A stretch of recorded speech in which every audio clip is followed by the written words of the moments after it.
Regresamos a Sin Filtro, esta hora de análisis. Seguimos enfocados en la Corte Suprema de Justicia. La etiqueta SF, 13 magistrados. 13 magistrados que esperamos tomen una postura más definida en los próximos días.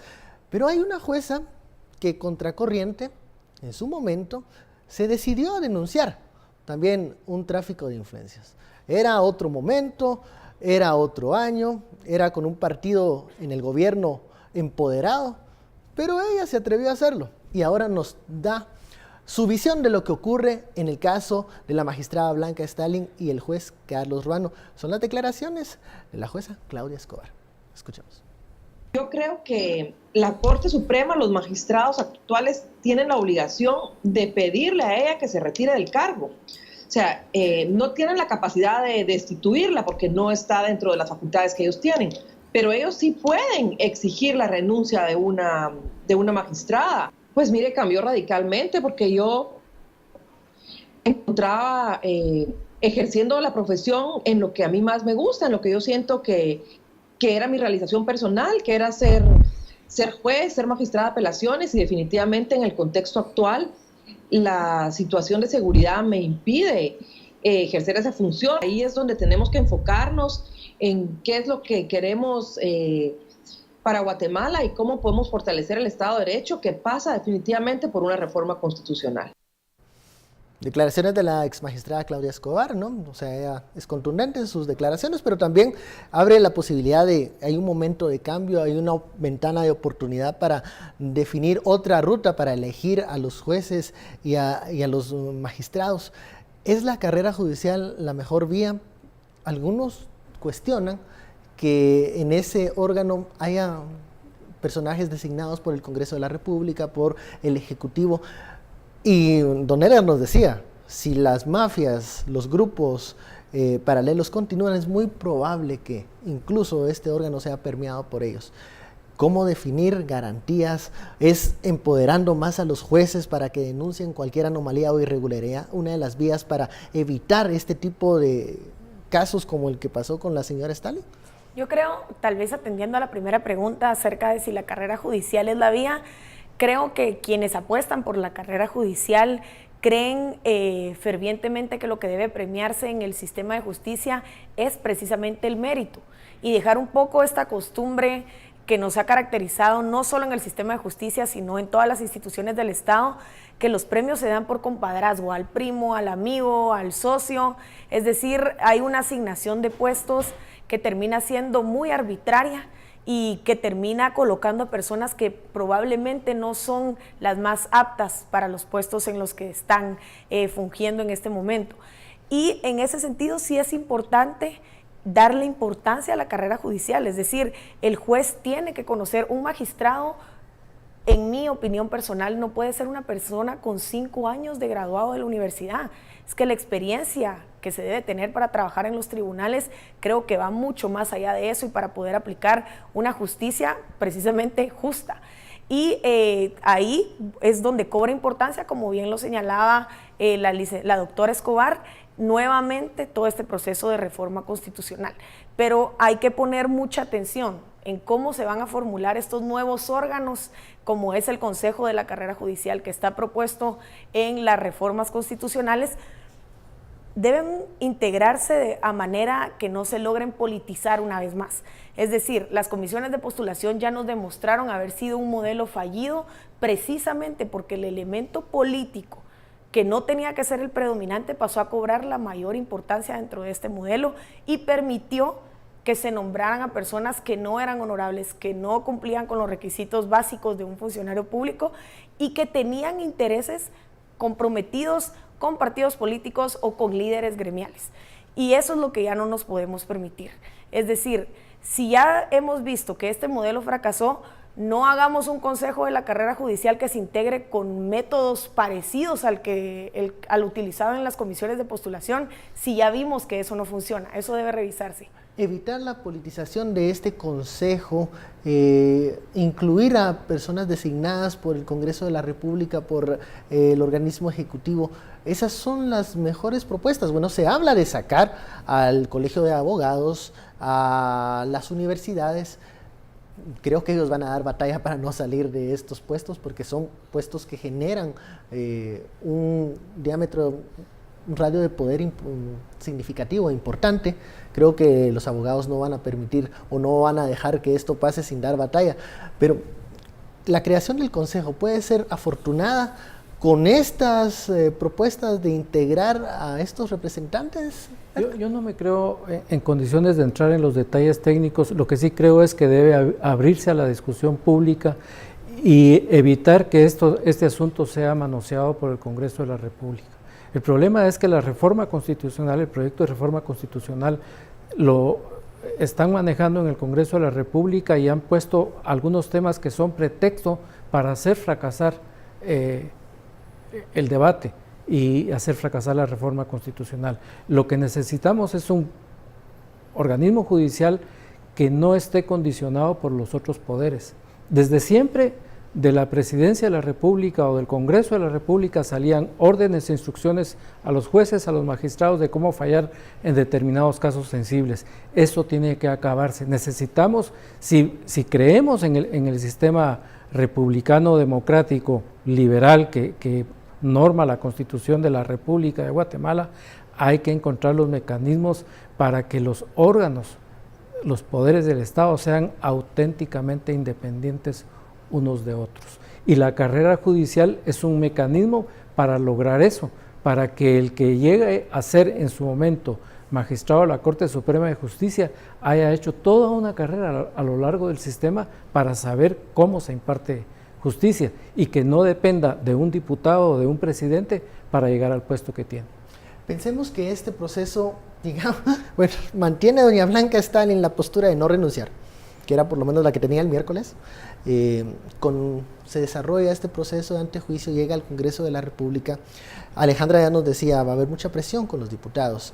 Veremos una reacción rápida de los diputados para conocer, por ejemplo, me viene a memoria el caso del magistrado Charchal, que creo que él prefirió mejor salirse antes de que ese proceso continuara porque veía que todo estaba en contra de su caso.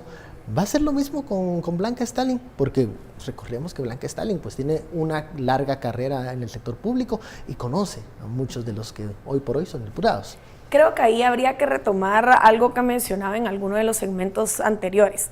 Desde que se destapó el caso de la línea en el año 2015, vimos un cambio importante dentro del sistema de justicia que no necesariamente respondía, digamos, a la elección de 2014 o al nombramiento de mejores jueces o magistrados, sino al miedo. En una ocasión yo decía, el miedo es la mejor medicina para un corrupto, porque vimos actuar de manera tan distinta no solo a los tribunales, sino a los mismos diputados cuando llegaron los casos que les tocó resolver.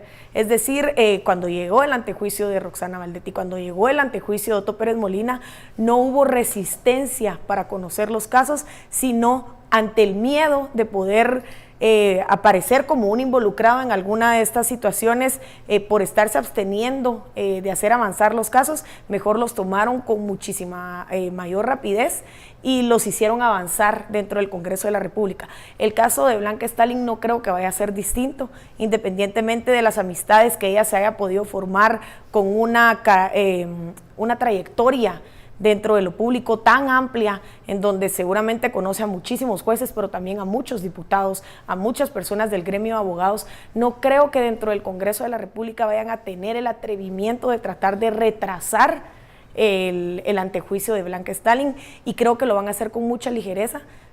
Tal vez me atrevería incluso a decir, y aquí tal vez estoy tratando de definir un poco el futuro, pero creo que las cartas están expuestas y es algo que sí se puede asumir. Probablemente luego de que se integre la comisión pesquisidora, la resolución de la misma esté más inclinada a que se le retire el derecho a antejuicio a Blanca Stalin a la decisión de no retirárselo.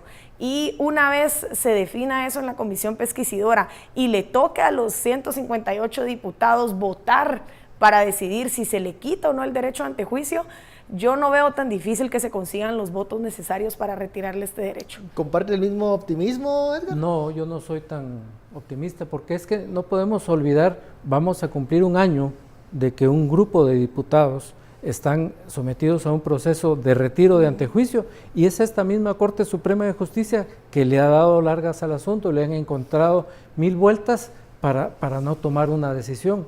Y entonces, mi escepticismo está cabalmente en que ahora es cuando gente como Blanca Stalin les va a pasar la factura, ¿verdad? Se va a cobrar o se podría cobrar. Afortunadamente las cosas son tan evidentes, son del tamaño del volcán de agua, como para que los diputados se jueguen el riesgo de hundirse junto con ella, ¿verdad? El problema, lo decía Alejandra hace un momento, es que los magistrados, al igual que los diputados, no vienen de Marte, no vienen de Júpiter, son de una élite política, de un sistema que se está hundiendo, un sistema corrupto, un sistema podrido, y la población sabe que en manos de ese Congreso está resolver casos como el de Blanca Stalin. Lo vamos a ver mañana, a ver si hay una respuesta social que le exija a los diputados atender con la premura que nos alienta Alejandra a que se vea. Yo soy escéptico, realmente soy escéptico. Vamos con unas preguntas que nos han enviado los seguidores en redes sociales con la etiqueta SF13 Magistrados. Estas son preguntas que alimentan el foro de discusión y que, bueno, nos hacen llegar por la cuenta oficial de Twitter de Guatevisión, Guatevisión_TV. Tenemos ahí a producción para que nos envíe la pregunta. Ahí la tenemos, nos dice Oscar. ¿Será que no estarán implicados los otros magistrados en algún acto de corrupción y tienen miedo de que hable Blanca Stalin? Aquí yo recuerdo un momento en donde se dijo que en la Corte Suprema de Justicia quien propuso a Silvia Valdés para la presidencia de ese órgano del Estado era precisamente Blanca Stalin, y que era parte de un grupo que se movía dentro de la Corte, que actuaban con mucha afinidad. ¿Existe el compañerismo a estas alturas? Yo creo que ya no, porque cuando ya el barco se está hundiendo, creo que ese tipo de alianzas se rompen. ¿Crees que hay ahí algún tipo de compadrazgo aún entre los magistrados, entre estos 13 magistrados? Yo creo que no, porque en este momento para cada magistrado creo que es más importante salvarse a sí mismo que salvar a los amigos. Cualquier acción y dentro del marco de la misma prudencia que se señalaba con la cual está actuando en este momento la presidenta de la Corte Suprema de Justicia, creo que no hay suficientes argumentos para tratar de defender una causa que es prácticamente una causa perdida. O sea, perdería muchísima mayor credibilidad el magistrado que trate de pronunciarse en este momento a favor de Blanca Stalin, así sea la presidenta de la Corte Suprema, que de lo que va a ganar. Entonces, creo que en este nivel el compañerismo ya no es un elemento que esté en juego.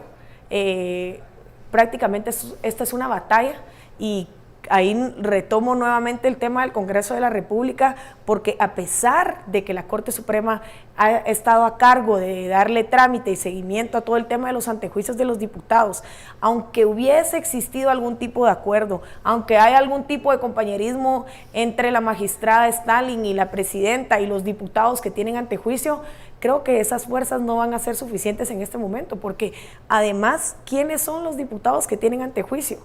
Son del partido FCN Nación, son diputados pertenecientes a bancadas que no tienen el liderazgo dentro del Congreso, ni siquiera con la nueva Junta Directiva, y que creo que son mayores las fuerzas dentro del Congreso de la República que van a tratar de hacer avanzar estos temas, siempre bajo la bandera de estamos combatiendo la corrupción, combatiendo la impunidad, a forma de sanarnos también un poco en salud y decir, bueno, miren cómo hacemos de bien las cosas, y que creo que es lo que quiere ver la ciudadanía también, que no precisamente quiere decir que los diputados sean ángeles, o que el hecho de que estos magistrados no vayan a defender a Blanca Stalin tampoco los hace santos, pero no pueden tampoco satanizarse a tal punto de salir a defender ahorita una causa perdida. Yo recuerdo, bueno, cuando se habló en finales de 2014 de aquella corte de la impunidad pactada entre PP y líder, cuando comenzaron a darse los casos de la línea y los golpes al gobierno del PP, muchos esperaban que esta corte fuera